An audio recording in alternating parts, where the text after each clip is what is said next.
En cas de perte d'odorat, il faut s'inquiéter immédiatement, car l'odorat joue un rôle essentiel dans notre quotidien. Il nous alerte d'un danger comme par exemple la fumée ou la fuite de gaz. Il est aussi lié au goût des aliments par la rétro-olfaction, régule notre alimentation, peut détecter des aliments périmés ou même pourris. Il sublime le plaisir et la sexualité car la perte de l'odeur de l'être aimé induit souvent une baisse de la libido.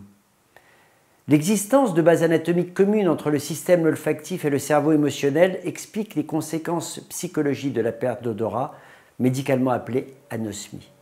60% des personnes ayant subi une perte d'odorat présentent un syndrome dépressif. Certains patients vivent mal de ne pas savoir s'ils ont une mauvaise odeur. Alors, soit ils compensent avec trop de parfum, soit ils se retirent socialement. Le parfum des fleurs, la saveur des aliments, l'odeur de notre conjoint, toutes les odeurs perdues sont vécues comme un deuil et leur récupération comme une délivrance. On distingue deux grands mécanismes de perte d'odorat. Le premier est appelé anosmie de transmission. Réversible, le plus souvent, le système olfactif fonctionne, mais les molécules odorantes n'arrivent pas à le stimuler comme en cas de polypose nasale ou lors d'un rhume. Le second mécanisme affecte l'organe de perception. Il est soit définitif, comme dans certains traumatismes crâniens, soit temporaire, comme dans une infection virale.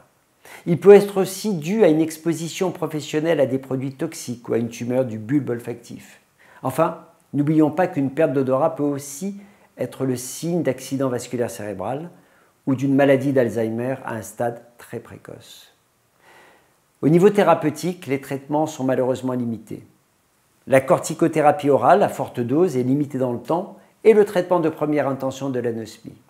La pratique quotidienne de la rééducation olfactive est très importante pour la récupération de l'odorat. Elle permet, par le biais de la plasticité cérébrale, de recréer des connexions entre les récepteurs olfactifs du nez et le cerveau de l'odorat.